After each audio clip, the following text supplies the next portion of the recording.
तो सभी मित्रों को जय श्री राम, राधे राधे। तो चलिए शिव महापुराण का अब अगला अध्याय आप लोग को सुनाते हैं। तो आइए चलिए सब लोग मिलके और शिव महापुराण का की कथा सुनते हैं। देवताओं के नित्य पूजन, विशेष पूजन, स्नान, दान, जप, होम तथा ब्राह्मण दर्पण आदि में एवं रवि आदि वारों में विशेष तिथि और नक्षत्रों का योग प्राप्त होने पर विभिन्न देवताओं के पूजन में सर्वज्ञ जगदीश्वर भगवान शिव ही उन देवताओं के रूप में पूजित होकर सब लोगों को आरोग्य आदि फल प्रदान करते हैं। देश काल, पात्र, द्रव्य, श्रद्धा एवं लोक के अनुसार उनके तारतम्य क्रम का ध्यान रखते हुए महादेव जी आराधना करने वाले लोगों को आरोग्य आदि फल देते हैं। शुभ मांगलिक कर्म के आरंभ में और अशुभ अंत्येष्टि आदि कर्म के अंत में तथा जन्म नक्षत्रों के आने पर गृहस्थ पुरुष अपने घर में आरोग्य आदि की समृद्धि के लिए सूर्य आदि ग्रहों का पूजन करें। इससे सिद्ध है कि देवताओं का यजन संपूर्ण अभिष्ट वस्तुओं को देने वाला है। ब्राह्मणों का देव यजन कर्म वैदिक मंत्र के साथ होना चाहिए। यहाँ ब्राह्मण शब्द क्षत्रिय और वैश्य का भी उपलक्षण है। शूद्र आदि दूसरों का देव यज्ञ तांत्रिक विधि से होना चाहिए। शुभ फल की इच्छा रखने वाले मनुष्यों को सातों ही दिन अपनी शक्ति के अनुसार सदा देव पूजन करना चाहिए। निर्धन मनुष्य तपस्या, व्रत आदि के कष्ट सहन द्वारा और धनी धन के द्वारा देवताओं की आराधना करें। वह बार बार श्रद्धा पूर्वक इस तरह के धर्म का अनुष्ठान करता है और बारंबार पुण्य लोक में नाना प्रकार के फल भोग कर पुनः इस पृथ्वी पर जन्म ग्रहण करता है। धनवान पुरुष सदा भोग सिद्धि के लिए मार्ग में वृक्ष आदि लगाकर लोगों के लिए छाया की व्यवस्था करें। जलाशय, कुआं, बावली और पोखरे बनवाएं।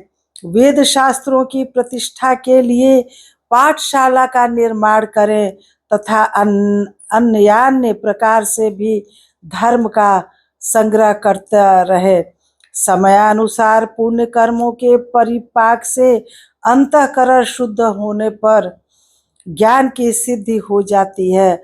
जो इस अध्याय को सुनता, पढ़ता अथवा दूसरों को सुनाता है उसे देव यज्ञ का फल प्राप्त होता है।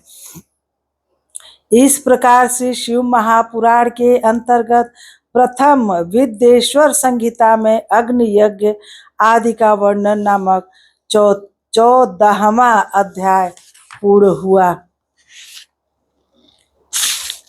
अथ पंचोदशोध्याय देश काल, पात्र और दान आदि का विचार। ऋषिगण बोले, समस्त पदार्थों के ज्ञाताओं में श्रेष्ठ हैं सूत जी। अब आप क्रमशः देश काल आदि का वर्णन करें। सूत जी बोले, हे महर्षियों, देव यज्ञ आदि कर्मों में अपना शुद्ध ग्रह समान फल देने वाला होता है, अर्थात अपने घर में किए हुए देव यज्ञ आदि शास्त्रों के कर्म फल को सम मात्रा में देने वाले होते हैं। गौशाला का स्थान घर की अपेक्षा 10 गुना फल देता है। जलाशय का तट उससे भी 10 गुना महत्व रखता है तथा जहाँ बेल, तुलसी एवं पीपल वृक्ष का मूल निकट हो वह स्थान जलाशय से भी 10 गुना अधिक फल देने वाला होता है। देवालय को उससे भी 10 गुना महत्व का स्थान जानना चाहिए। तीर्थ भूमि का तट देवालय से भी 10 गुना महत्व रखता है और उससे 10 गुना श्रेष्ठ है। नदी का किनारा उससे 10 गुना उत्कृष्ट है। तीर्थ नदी का तट और उससे भी 10 गुना महत्व रखता है।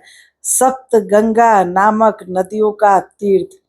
गंगा, गोदावरी, कावेरी, ताम्रपर्णी, सिंधु, सरयू और नर्मदा, इन 7 नदियों को सप्त गंगा कहा गया है।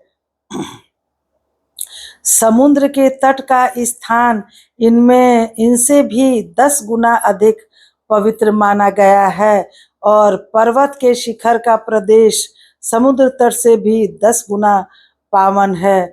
सबसे अधिक महत्व का वह स्थान जानना चाहिए जहां मन लग जाए। यहाँ तक देश का वर्णन हुआ। अब काल का तारतम्य बताया जाता है। सतयुग में यज्ञ, दान आदि कर्म पूर्ण फल देने वाले होते हैं, ऐसा जानना चाहिए। त्रेता युग में उसका 3/4 फल मिलता है। द्वापर में सदा आधे ही फल की प्राप्ति कही गई है। कलयुग में 1/4 ही फल की प्राप्ति समझनी चाहिए और आधा कलयुग बीतने पर उस फल में से एक ही चतुर्थांश कम हो जाता है। कितना मिनट हो जाता है। शुद्ध अंतःकरण वाले पुरुष को शुद्ध एवं पवित्र दिन सम फल देने वाला होता है।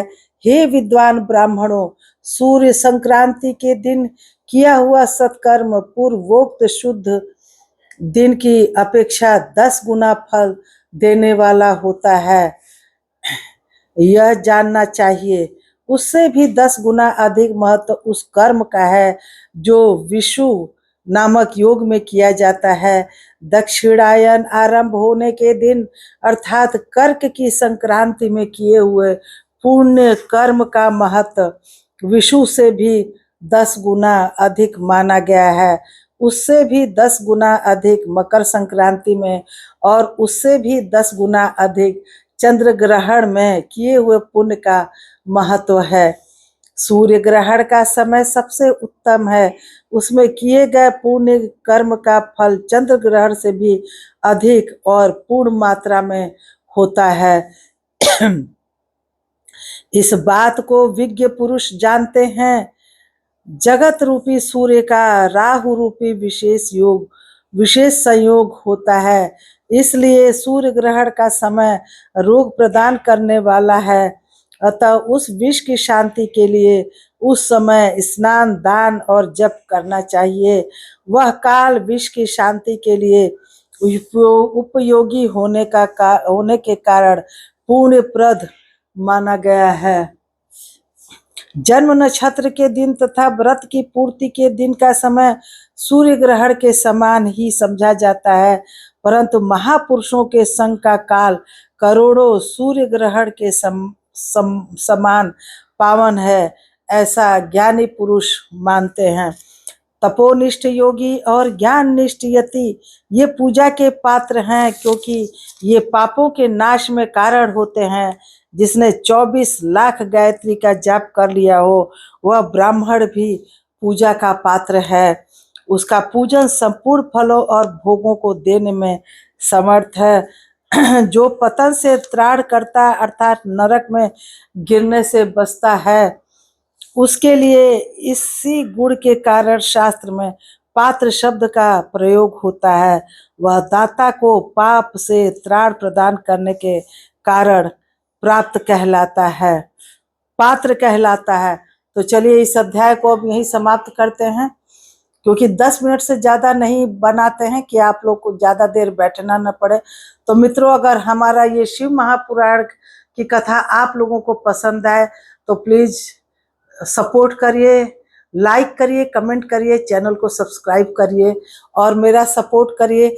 आप लोग बैठ के अगर ध्यान से मेरी पढ़ी हुई शिव पुराण की कथा सुनेंगे तो अच्छे से समझ में आएगा। तो चलिए मिलते हैं अगले अध्याय में। तो सभी को जय श्री राम, राधे राधे।